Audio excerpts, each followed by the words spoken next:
Hey, what's up, everybody?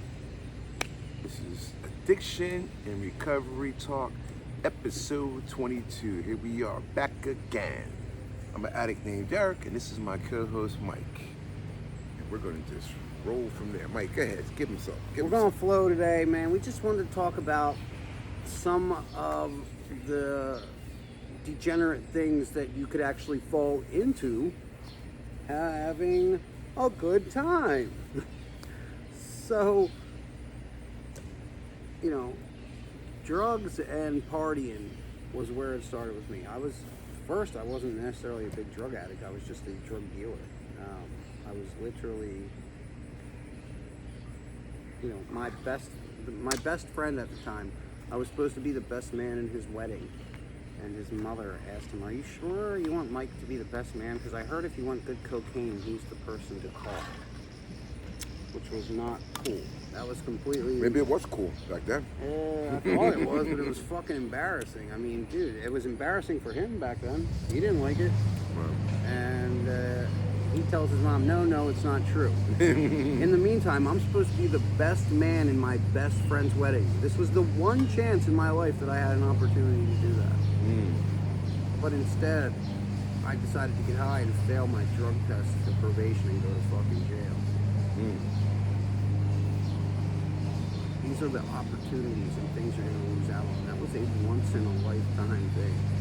And that was one of the most honorable and respectable men that I've ever known to this day.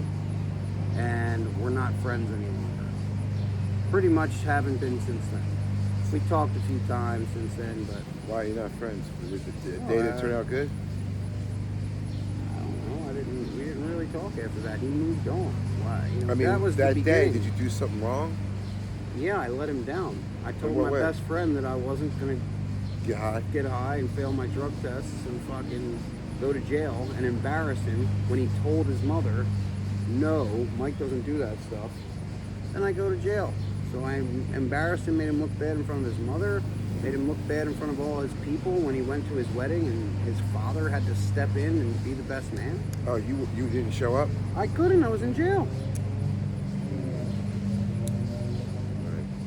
Yeah, I was locked up like a dickhead. Writing letters to people trying to look for sympathy. Yeah. Telling them how horrible I felt.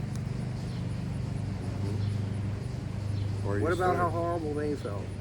What about how embarrassed they were that I caused all that?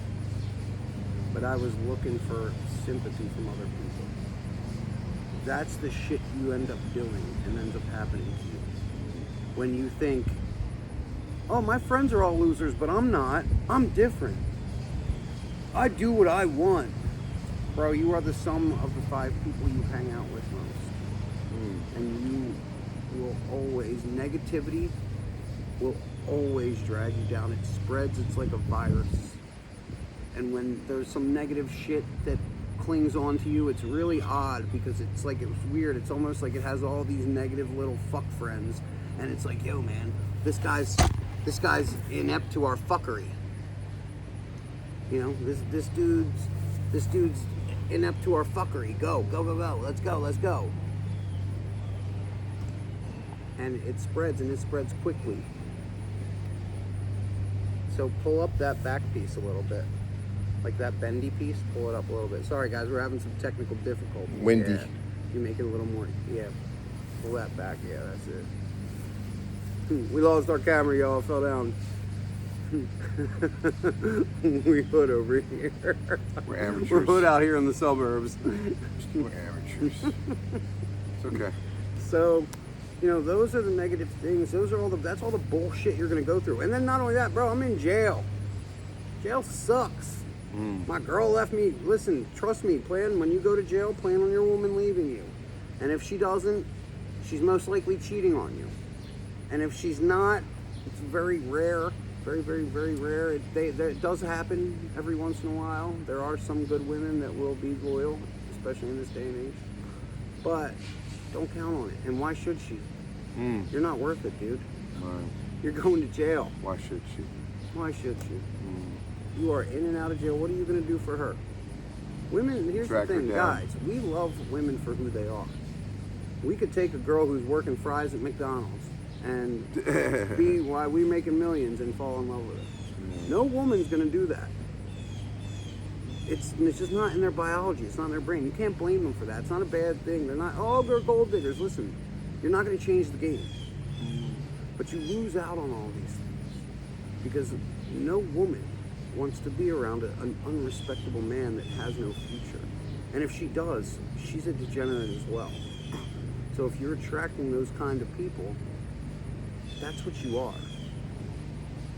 If you're attracting those kind of women, that's what you have around you. You're emulating that vibration. That's why they're attracting to you. So keep that in mind. You don't want that lifestyle. You don't want to be cut off like that. It's crazy, man. I wanted to tell a war story, but Mike said, Go ahead. I was telling him my war story, but it was too good. He said, It was too good. It was, 'cause Listen, you know what it is? we all had good times and bad times. Well, here's the thing.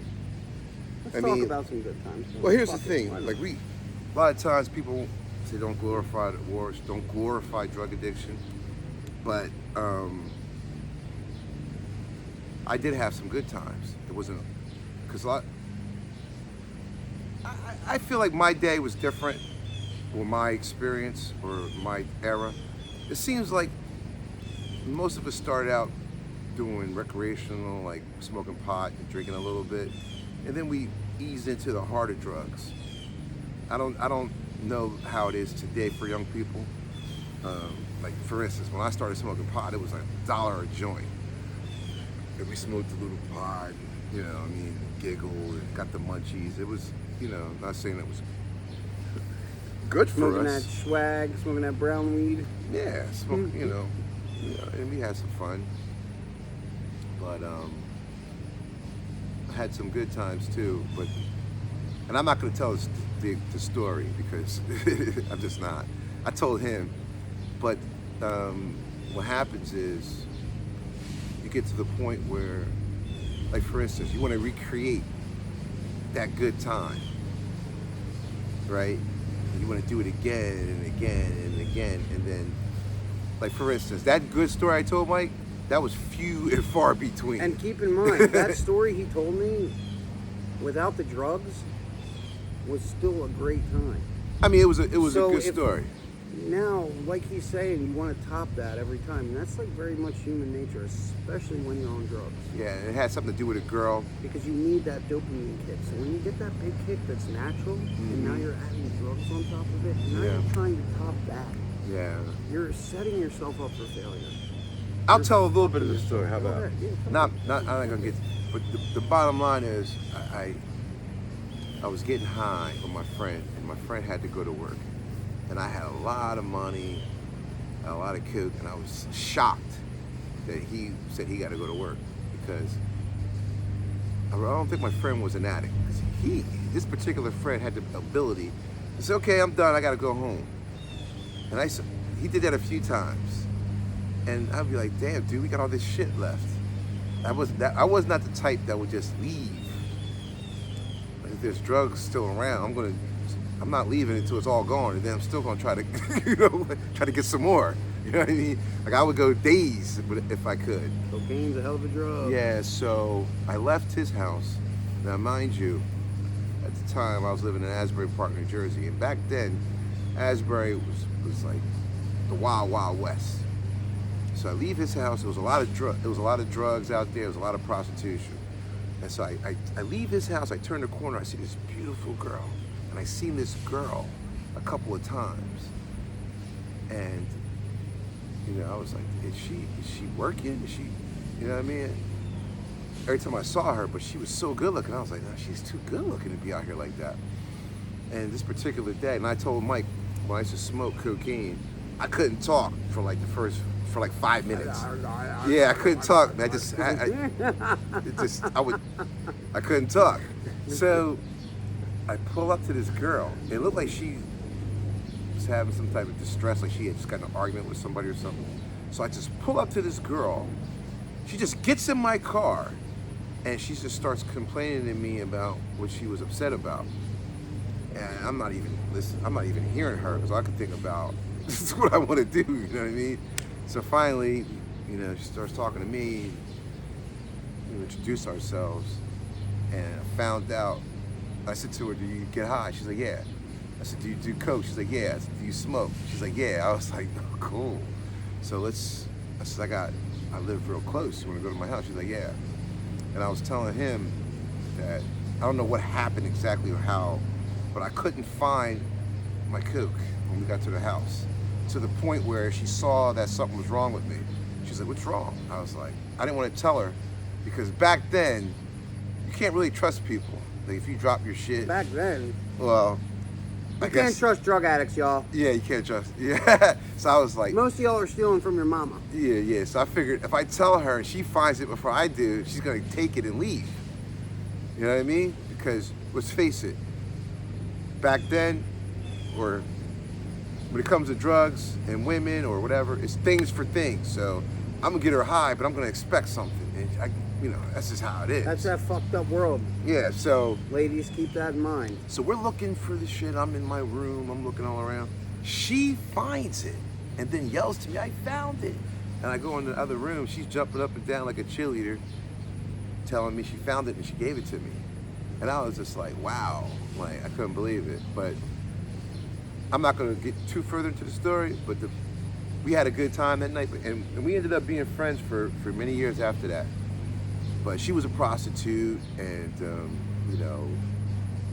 well, she was a stripper who ended up being a prostitute. And that's where when we get to talking, that's where I remember her from. Because I was in that life, like strip clubs, like.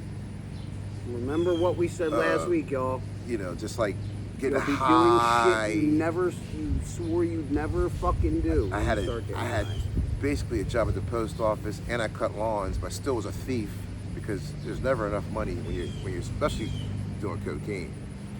And you know, I don't know, man. It was just like, and then I watched us both go downhill. And here's another thing. She tried to kind of like be my girlfriend, but it's hard to have a girl when she's a prostitute. You know what I mean? Which didn't work. You know what I mean? And we would get high buddies, and she didn't like the fact that, I don't know. It's just twisted. It's very twisted because she didn't like the fact that I was more into the cocaine than her. After a while, like I was more focused. Like I was so I didn't even want to. Day? No, not that day. That day it was on. It was more than pop. That's why I told you the story in the first place. But as time went on and my addiction grew, I was more interested in getting high than having sex. Like, and I remember one time she was with me and my buddy, and she said, "Yeah." She pointed to my stem, whatever, that I smoked the coke out of. She was like, "Yeah, he likes that more than he likes me." And I laughed because it was true. It was true. It was true. It just